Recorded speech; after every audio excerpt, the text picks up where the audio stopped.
You hit on this aspect of speed. We're religious about it. We count the days. We're 2,367 days old. Well, you know exactly how many days old Ramp is. We do. Why? I think it creates this urgency. Hi, everyone. Welcome to Leadership Next, the podcast about the people and trends that are shaping the future of business. I'm Diane Brady. And I'm Kristen Stoller. Earth observation technology is transforming industries by offering vital data that improves decision-making, reduces risks, and boosts efficiency. We are here with Jason Gerzadis, the CEO of Deloitte US, sponsor of this podcast. Great to see you. Great to see you, Diane. Earth observation. So what is it, and how can it help drive value for business? So Earth observation really means the collection of data about the natural events and man-made events captured from all the satellites in orbit. We've seen a real explosion in the number of satellites. Over half of them are commercially owned at this point, and that number continues to go up. Jason, I'm curious, what are some promising trends, and why is right now a good time to be talking about Earth observation? Yeah, I think the realization, particularly amongst commercial enterprise, that this data is providing new insights, and it's now at a cost-effective point in its development for all sorts of organizations in different sectors. So I'm curious, are there a couple of examples of ways to use this data that you'd want to share? I think some of the areas that are particularly exciting is in the agricultural space, when Earth observation data can be used to monitor the stress on crops and different weather cycles. I think also very complex supply chains that may have operations in hard to access or more distant elements of supply chains, whether it's in utilities or in oil and gas. That's opening up a whole new frontier for cost-effective, insightful data that can be used to innovate as well as to achieve cost leadership. Fascinating stuff. Thanks, Jason. Thank you. Thank you. Hi, everybody. Welcome to Leadership Next. I'm Diane Brady. And I'm Kristen Stoller. And we are here with the woman we call boss, Allison Chantel, Editor-in-Chief, Chief Content Officer. Thank you for joining us. Thank you for having me. This is such an honor. I love what you all do. Well, thank you. This is fun. Well, we are teeing up the conversation that you had on stage with Eric Glyman of Ramp at Brainstorm Tech. Tell us a little bit more about what you learned about him as a leader.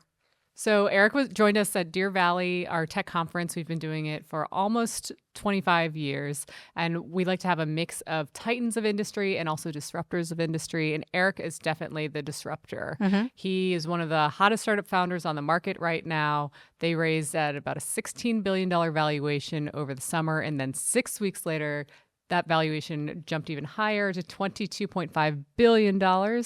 So, it's a hot AI market. They won't say they're a total AI company, and yet they have AI kind of in their bones. It's integrated into all of the products. And basically, Ramp is a company that wants to remake how corporate expenses happen. Mm-hmm. And they've sort of flipped the model on their head, where formerly a lot of credit card companies would say, like, hey, the more you spend, the more rewards you get. They sort of incentivize you to have bad financial behavior in some ways. And Ramp is like, well, that doesn't totally make sense. What if we flipped it and we said, let's help you spend less in this environment where there's so much caution about efficiencies, cost savings. That was really attractive, especially during the pandemic when Ramp really took off. So fun to have him on stage. Super unusual for a fintech company, too, to have that crazy of a there valuation. Goes your 3 martini lunch, Kristen. I know.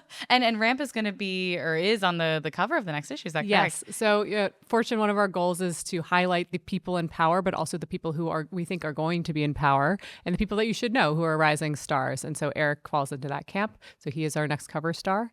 I'm very excited to say. You know what I like was he hung around the event, and I have to say, both Chris and I, of course, that's a lot of our bread and butter is doing these events. I'd be remiss not to talk a little bit about the Fortune Global Forum coming up, because that, to me, is the kind of place where we have these conversations. Ed Bastian, who I know you've spoken to, talk a little bit about the importance of just the face-to-face right now.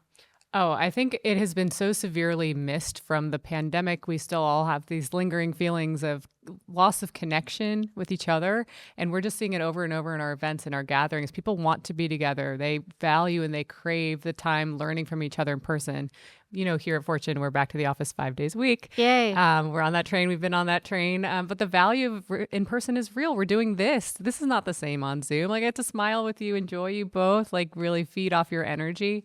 And so we're finding that as people are coming to our conferences, and the speakers as well. They're craving connection with customers as well. Yeah, and we're excited to spend more time with you and Ed Bastian and Ray Dalio and a lot of other people October 26th and 27th at the Fortune Global Forum in Riyadh. So looking forward to it. It's going to be amazing. Anything else you want to tee up before we get into your interview with Ramp? What did you take away from it? You know, what's struck me about Eric is a few things. One, his quiet ambition. Leo Schwartz wrote our cover story for Fortune, and he talked to a bunch of people who work for or are competitors with Ramp, and he would ask them, what is this guy Eric really like? And they would all kind of like fumble around for a word and then just ultimately say nice. And he just sort of seems like, and I saw another interview with him where someone was like, you don't seem like the right demeanor to be the founder of a $22.5 billion company. So he seems kind of calm, cool, and collected, but he's very plan-oriented, go, to the point where they count the number of days the company has been alive. He knew the exact number on stage. It was something like 2,367 or something. And he says that they do that. They actually have a website for the count of the days so that every employee can look at it. Sounds obsessive compulsive, but hey, it works. Hey, you know what? I bet a lot of startup founders have that gene just a little bit. Yep. It keeps you on track. But he's like, this is the only 2,300 days, 67 that we're ever going to have. So let's make the most of it. Rah, rah, team, let's go. And he and his founder set out from the first talk of the company to set up a $1 billion unicorn company faster than any other New York company had done it within 18 months, and they actually achieved that. So they've been hitting milestone after milestone after milestone of impressive growth, and we'll see if they can keep it up. I mean, it's not determined that they will, but right now the trajectory and the hype definitely seems good. No, it's exciting. The next generation of leaders. I love that. Yeah. All Well, right. Excited to listen. Yeah. Let's get to it. Thank you. Thank you so much for being with us here today. And at a big moment in time for Ramp, you are one of the hottest startups. You raised at a $16 billion valuation over the summer, and then like 8 weeks later raised at a $22.5 billion valuation. You just crossed $1 billion in annualized revenue, 45,000 customers, so a lot going on. But first, I want to just talk about that number. You look at like $1 billion in revenue, and then a $22.5 billion valuation. Is the math mathing? Or are we in some of like valuation hype cycle? What is happening? How does that work? You know, I think Ramp is just growing so unbelievably quickly. Over the last year, we've just about doubled revenue. The fastest growing public software companies, for reference, expect and hope to grow something like 20 to 30% over the next year. And so the velocity that we are growing at, combined with the scale of the company, is part of what's getting investors so excited. But beyond it, I think the unusual part is Ramp is actually growing even faster this year and doing it while generating cash flow than we did last year. And so when you combine that last with the sheer scale of the market, there's over $2 trillion spent in the United States on corporate and small business cards, which is just one of our markets, and we're something like 1.5% of that market. It's hard not to get excited about the potential ahead. So hyperscale has been in your bones since even the company pre-launch phase. Yep. You and your co-founder Kareem sat down together and you said, we want to try and create a unicorn company, which is $1 billion valuation, within 18 months. Yep. No company in New York had ever done that before. Why such an ambitious goal? But you manifested $1 billion company because you did it within 18 months. I think you were there, and with 2 years, you had $100 million in revenue run rate about. It was, that's exactly right. From 2 years, less than 2 years from incorporation, Ramp had been valued at not just 1 billion, but 1.5. Within 2 years of the launch of the company, we surpassed over 100 million in revenue. And just a few years later, last month, we just passed over $1 billion in revenue. For us, I think it's two things. First, like you hit on this aspect of speed. We're religious about it. We count the days. We're 2,367 days old. But you know exactly how many days old Ramp is. We do. Why? I think it creates this urgency. I was always inspired. I think about leaders like Frank Slootman, who wrote Amp It Up and just talks about the default state of an organization. If unless someone is driving and leaders are creating tempo, things slow to a halt. The expectation is you decelerate. And it's easy to say, you know what, why not Monday instead of doing it on Friday? We want to instill that urgency to say, today is the only, day 2,367 we're going to have. We're going to make it count. And also, too, when every day you're thinking about what do we get done over the last 30 days, over the last 60, you can measure and you can start to make trade-offs and constraints. And you can say, okay, when I look at these, at my last month, these activities really mattered, moved us forward. Let's do more of those. And these other things, even though I liked it, were not as impactful. I have to say no to these things so we can grow faster. And so that's a big part of it. The last and other important reason for us is our whole mission is help our customers spend less. We want the same for our own company. That's a kind of a novel idea. I mean, and I want to talk about that too, just the idea for Ramp and explaining it to make sure everybody understands, but it's flipping the incentive structure on its head of the way that corporate credit cards have traditionally worked, where it's like the more you spend, the more points you get. You're encouraged to spend more. You actually want people to spend less, which actually sounds like a bad business. Is that a business that's viable? Well, it's some of the largest companies in the world are in this line of business. You look at JP Morgan Chase, an over $800 billion company, American Express, $230 billion company, proving that you can do great by getting people to spend. Now, I sold my last company to Capital One, and I learned how this industry worked, what made it great, but I found it so deeply strange that at the core, customers were working to make the banks just a little bit worse off by gaming the reward systems, and the banks were incentivized to go and devalue the reward system to convince people the points were worth a lot and then devalue it in the background. And we just thought this is a massive opportunity. What if actually we wanted the same thing as our customers? And what if our goal was not to go and give them the minimum points, but actually just help them spend less? You can compete on value, how much better than you make your business, not competing on price, who's giving away more. And so, I think that was the other motivation in attacking this industry. We believed, we didn't know if it would be us, but we thought at the end of the day, this is how the industry should settle.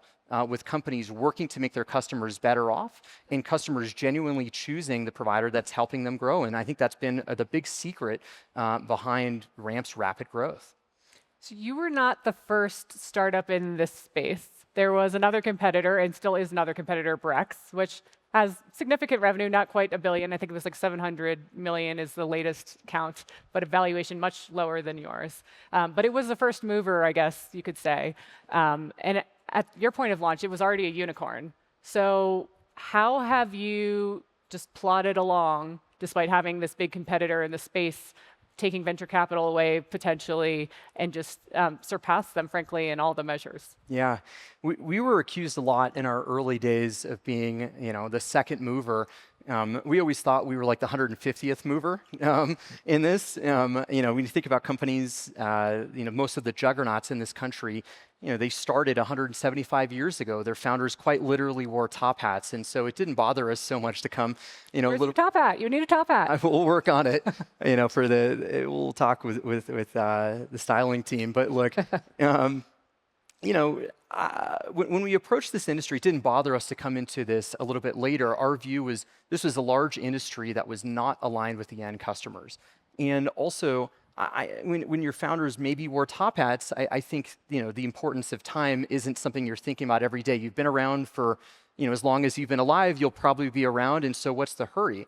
We looked at these great companies in the Valley, whether it was of the last generation and still very present, the Metas, the Ubers, the move fast, create technology quickly, and it was so at odds with the financial institutions where if you were transported back in time and you had to use the bank accounts or the credit cards of 50 years ago, you'd probably be fine. But if you had to use the phones from 50 years ago, you and I couldn't do our jobs. And it just drove home of there was very little product innovation.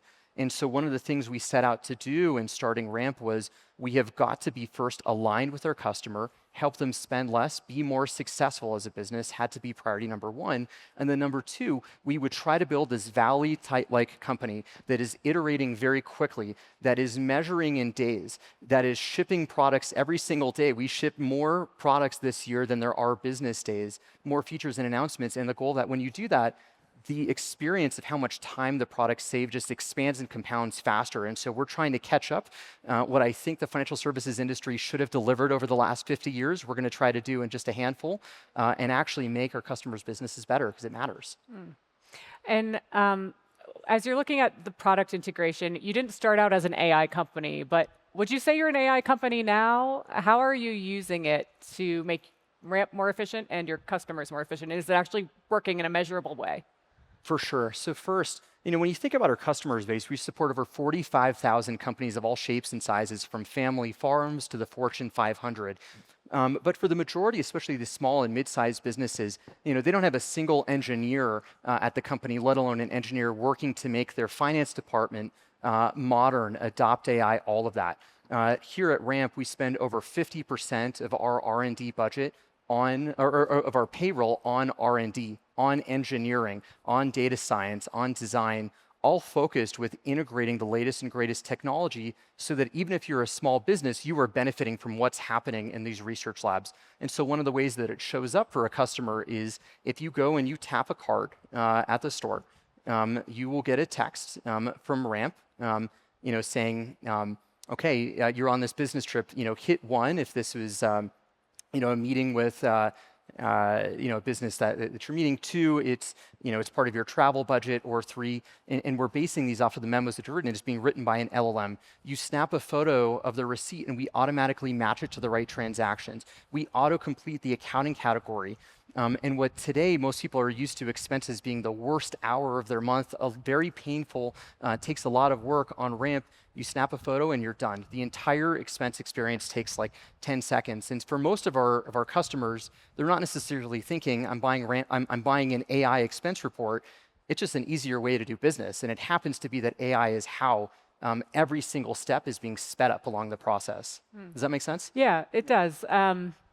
And do you feel like the companies are benefiting on the other end from the AI efficiencies you're able to provide? There's all these studies out, or there's one in particular that people keep talking about in MIT, where like all these corporate pilots are failing, and actually the people are failing to be able to generate more revenue thanks to AI, more efficiencies from a monetary perspective. And so I'm curious, just like, has Ramp increased its revenue because of AI? And can you prove that you're increasing companies' revenue because of AI? I love that you asked this question. I think so. One of the things that's very unique in our industry, I think we're the first, and I still believe we're the only industry to actually measure how much money and how much time have we actually saved our customers. Since inception, we've helped our customers spend $10 billion less than they would have otherwise spent and automated 27.5 million hours of work. When you look at the average company, though, we actually are able to help companies reduce their expenses by over 5% per year. Compare that to a rewards program. There's not enough interchange to fund more than, on the order of 2-ish% of a rebate. We are saving customers dramatically more than what's possible. And when you look at kind of the history of the company, when you first covered Ramp when we launched in 2020, we thought we could help the average company cut their expense by 2%. That's well over 5% today, in large part because AI is starting to go and complete the expense to do the books and accounting, to go and move money to higher yield. It's able to actually not just suggest, but to go and take action as a part of the process. And so, I think there's a lot of companies out there selling AI services, but aren't measuring the results. There's a lot of companies selling you rewards, aren't thinking about the impact on the bottom line. Ramp from the jump has been focused on what is the ROI, what is the impact that we're driving, religious on measuring and reporting that out. And I think that's part of why our net promoter score is in the 60s. It's comparable to an Apple. And I think that a lot of companies that are struggling now with all the AI they've sold that people aren't feeling so great about having the buyer's remorse didn't start with that simple insight of they should be thinking about what is the outcome they're driving and how do you measure it from the start. And Are you using AI to also kind of fight AI? Because Yeah. I saw a story the other day about how there's now these AI receipts Yep. that look very much like real receipts. And all of our employees are very trustworthy, but there might be a bad egg throwing in some AI receipts in there. Can you catch that? Like, how are you thinking about blocking AI initiatives that when it's harder and harder to prove if something's real, like an expense? There's a variety of ways. So first, when it was earlier this year, it was one of the newer GPT-4 models came out, and suddenly it was clear it was very easy for people to go and generate AI receipts. We partnered with the leading labs, OpenAI, Anthropic, and others, first to create detection systems, but we have a repository of over 100 million receipts that we can look at, of valid receipts. And so we actually have systems that we're using AI to fight AI to go and block these transactions. It's something regular systems can't do. And next, because we have multiple sources of truth, we have the card and merchant data, we have the image data, we have the receipt data, we have the accounting data. We are much better than single systems like maybe Expensify or Concur, where you just get an image and that's the only thing you have to go on. Because we have multiple sources of identifying did this transaction occur, it's much easier for us to detect what this receipt says the amount was, or the way, the LLM generated that receipt looks different than, these 1 million other receipts we have for this merchant. That's one large way. The second large way, and I think a lot of waste happens and fraud happens because managers are too busy. When you take a 100,000 person organization, a lot of people are spending time, as probably in this audience, going and checking, for your employee, should I approve or deny this expense? But the reality is you're busy, you have another job, you probably just hit approve. We've trained large language models to actually read your policy in depth. It probably has read it better than anyone in this room. It's audited and seen every expense, and our policy agents are able to actually go and automatically approve 90% of transactions from the jump. 5 to 10% that need attention, we can show you why it was in or out of policy. It's 99% accurate, which is about 10 times more accurate than the average employee. And what it means is it's a massive time saver. It's saving managers from this time in reviews, but it's also catching a lot of things that people would not catch. People spending companies' money that in the old world would have just gone through because no one had the time to look at it. And as you're building all these tools that are AI capable, and efficiency and time and money saving can also equate in a worker's mind to my job. Is that my job you're coming for, Eric? So I'm curious how you're thinking about, like, in the most honest way, the bigger vision for if Ramp is really successful in saving companies time and money. What will that do to traditional business functions? Do CEOs need a whole finance department? Do they, if all goes to plan, do they need a human resources department even eventually? A lot of the core business functions, operations, like, is that the grand vision? Yeah, well, I have two thoughts about this. I mean, one, I don't know if, I don't believe that AI is smart enough to do the job of a CFO or a complete finance function, but it is definitely capable of doing your expense reports. It is definitely capable of categorizing transactions. And I think for most people, I don't think you're adding deep human intelligence when you're going and snapping a photo and you're describing what you bought and you're going and tagging transactions. It's very low level work. And for most people, like, it is just the worst hour of your month. Why not automate these terrible parts of your job away? And it allows your best salespeople to go and spend that last hour selling on actually doing the work they were meant to do. And so we're very much in that phase of actually it's creating a lot of delight and joy for people in their roles. I think when you kind of abstract it and you look more long term, you think about, like, what is the finance function? Where are people spending time? And at least on the spend side, a lot of it's really just algorithms. It's going and determining who should spend what under what circumstances. Once the spend has occurred, how do I categorize it correctly? That takes a lot of work. And then based on what happens, how do I goal seek to a better outcome the next time?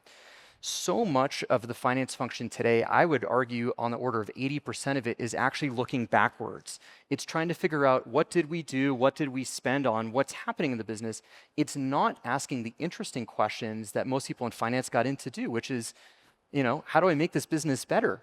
How do we spend on the things that matter? Where is value? How do I allocate capital better? And I really am a firm believer of like, I think that the low level and work that people don't want to do, I think will go away. But I believe, and I'm fairly optimistic, that actually when you can go and your books are keeping themselves, money is finding its way to higher yield. One, for businesses, you're going to have a lot more at the end of the day. For the average American business, they have an 8% profit margin. If you can go and grow it even by 1%, it's equivalent mathematically to a 12% increase in revenue. And so I just think that bottom line impact to create more margin, to invest more, is going to be profound. And second, I think for people, the work is going to be more interesting. And so at least as far ahead as I can see and imagine, that's what I see. But, we're just excited to be working on it. So I want to leave a little bit of time for audience questions as well, but I'll ask a couple more leading up to it. I want to go back to what your experience in the current fundraising environment. What's it like to be the hot girl on campus? How frothy is it out there? And like, were you surprised by some of the investor behavior you've seen, given your last company? There's a bug on me, you. Oh. Your last company only raised $2 million, and now you've raised over $1 billion. Slightly different. So what's it like out there to be a fundraising startup that every investor seems to want to have a piece of? Yeah, it is. I think for investors, I empathize certainly on the venture industry. There's more investors than ever. And I think that everyone's a VC. It seems like it. Get the part-time fund for you to invest to. Now, there is a lot of capital, and I think people are looking to find yield. And some of this is, I think it speaks to the world is changing faster than ever. I think that the way, like, we are in a world now where computers can see and hear and think and reason, and that's bizarre and has all sorts of profound implications. And I think we are, in some sense, in the world, multi-trillion-dollar jump balls in lots of industries, and I think that the stakes are very high, and that's part of why people are looking to invest. I'd also say that companies are growing faster than they ever have before.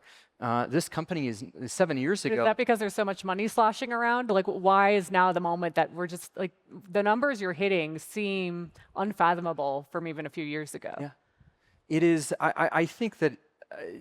One, I think that AI is making people more productive, but two, I just think that when companies are able to grow, and Ramp is doing this, while generating cash, at an unprecedented scale, VCs look at this and said, how could I not invest at it? Because if you're doubling, each year at this kind of scale, within months, that round that looked expensive proved to be cheap. And inexpensive. And so I think that's part of what's driving this demand. And so there's fewer companies that are growing faster than ever. But I even think about another company, Cognition. It's a wonderful company that started on Ramp. Cursor's another one. These organizations are not yet 2 years old, but are doing 9 figures of revenue. And part of this is they are capturing the moment and selling new types of services. But the other part of it is, their finance teams are benefiting from incredible technology that in the old world they would have needed. I think it just would have been much tougher to kind of build up the skills inside of the company to deal with this growth. And so I just think the tools for builders are better now than ever before. Does it ever make you nervous to be like, I started this company 2,300 whatever days ago, and I'm worth $22.5 billion. Like, the fulfilling on that, and especially if an IPO is on the horizon, then you're going to be answering to investors. Anxiety, excitement, anxiety though. Look, it's like, I'm in my mid-30s. I think you always look up to people, many in this room, who've been building great organizations and wanted to be that one day, and so. I feel very, very lucky to have the opportunity to do this and to be able to work on something that I'm really passionate about. But for me, I think valuations in some sense are, I think they're a derivative. It's not the thing. It's not the reason. Like, the revenue comes from customers genuinely feeling that their trust was well earned. That when they sign up for a product, it actually delivered. And it delivered so much that they told other businesses about it, that we made their business better and more profitable, that they're able to grow faster. And in some sense, like, I think for anyone building the business, you start these things, I believe, because you just hope to make a difference in the world in some kind of a way. And so, look, the valuation is one thing, but the numbers I care much more about are really, how much did we save customers this month?